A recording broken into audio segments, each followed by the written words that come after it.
रोजच्या जेवणाचा जर कंटाळा आला असेल ना, वरण भात चपाती भाजी, तर तुम्ही एकदा असा हा एक पावटा राईस नक्की करून बघा. नक्की तुम्हाला आवडेल आणि खाल्ल्यानंतर मन तृप्त तर होईलच. त्यासाठी काय केलेलं आहे, कुकर घेतलेला आहे, त्यामध्ये तेल टाकून घेतलेलं आहे फोडणी करता. त्यामध्ये काही खडे मसाले टाकलेले आहेत, वेलची, दालचिनी, लवंग आणि तमालपत्र. थोडेसे काजू टाकून घेतलेले आहेत तुकडे करून आणि परतून घ्यायचे आहेत तेलावरती. एक मोठाला कांदा चिरून ठेवायचा आहे, उभा कांदा चिरून ठेवलेला आहे मी. आता एक मोठा कांदा उभा चिरलेला ह्या तेलामध्येच आपल्याला आता परतून घ्यायचा आहे. छानपैकी परतून घ्यायचा आहे. थोडंसं परतल्यानंतर 1 चमचा इथे आलं आणि लसूणची पेस्ट मी इथे टाकून घेतलेली आहे. तीही तेलावरती आपल्याला काय करायची आहे, छान परतून घ्यायची आहे. तर इथे मी बघा हे असे पावट्याचे दाणे घेतलेले आहेत, तुकडाभर गाजर घेतलेला आहे, अर्ध गाजर आहे हे, ते असे तुकडे करून घेतलेले आहेत. ते आपल्याला ह्या कांद्यामध्ये आता परतून घ्यायचे आहे. जे तुमच्याकडे भाज्या अवेलेबल असतील तर त्या भाज्या तुम्ही याच्यामध्ये ॲड करू शकता. इथे मी फ्लॉवर माझ्याकडे होता थोडासा, तर इथे मी फ्लॉवर पण इथे थोडासा ॲड केलेला आहे. फ्लॉवर गाजर हे ऑप्शनल आहे, तुम्ही नुसतं पावट्याचे दाणे टाकले तरीही चालतील. तर ह्या माझ्याकडे भाज्या काही होत्या तर त्याही मी त्यामध्ये ॲड केलेल्या आहेत. छान तेलावरती परतायच्या. थोडंसं मीठ टाकलेलं आहे, हळद टाकलेली आहे पाव चमचा, हे एव्हरेस्टचा तिखा लाल अर्धा चम्मच टाकलेला आहे.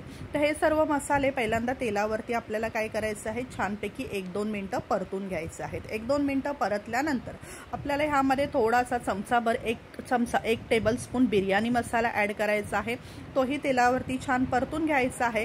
आता एखादा कुठला पण पेल्याने, ज्या पेल्याने तुम्ही तांदूळ घेणार, तर मी ह्या पेल्याने 2 पेले तांदूळ भिजवून ठेवले होते. तर हे चाळणीमध्ये आता मी हे काय केलेले आहेत, गाळून घेतलेले आहेत. इकडे मी तुकडा बासमती वापरलेला आहे. तुम्ही घरामध्ये जो कोणता तांदूळ वापरत असाल तर तो तांदूळ तुम्ही वापरू शकता. तर इथे मी 2 पेले बघा तांदूळ भिजवून ठेवला होता अर्धा तास आधीच. तर हे आता मी चाळणीमध्ये पाणी त्याचं गाळून घेतलेलं आहे आणि हा संपूर्ण त्याच्यामध्ये आपल्याला मसाल्यामध्ये ॲड केलेला आहे. तर त्याच पेल्याने आपल्याला काय करायचं आहे, 4 पेले मी इथे पाणी घेतलेलं आहे. 2 पेले तांदूळ आणि 4 पेले इथे मी पाणी टाकलेलं आहे. चवीनुसार मीठ परत एकदा इथे मी ॲडजस्ट करून घेतलेलं आहे. चव चाखायची आहे, मीठ बघायचं आहे आणि कुकर लावण्याच्या आधी 1 चमचा तूप आपल्याला इथे टाकून घ्यायचं आहे. तुपाने काय होतं, ह्या भाताला खूप छान असा ग्लेज येतो. तर आता बघा तूप टाकल्यानंतर थोडंसं मी परतून घेणार आहे आणि ह्या कुकरच्या आपल्याला हाय फ्लेमवरती 2 शिट्या करायच्या आहेत. तर आता हे छानपैकी आता सर्व मसाले एकत्र झालेले, एकजीव झालेले आहेत. 2 शिट्या आता मी इथे काय केलेल्या आहेत, या भाताच्या काढून घेतलेल्या आहेत. आता कुकर थंड झाल्यानंतरच आपल्याला उघडायचं आहे. तर बघा छानपैकी आपला पावटा राईस रेडी झालेला आहे. तर तुम्हीही एकदा नक्की असा पावटा राईस करून बघा. 2 पेले तांदूळ असतील तर त्याच्या डबल म्हणजे 4 पेले पाणी मी इथे वापरलं होतं. अगदी छान परफेक्ट असा हा राईस बनतो. तर तुम्हीही एकदा नक्की असा राईस करून बघा. थोडीशी कोथिंबीर वरून मी ॲड केलेली आहे.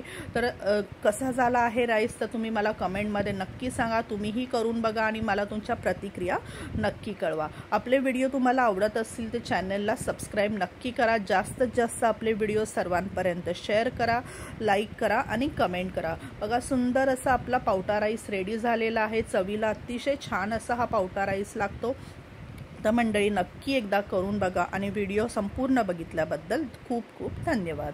थँक्यू.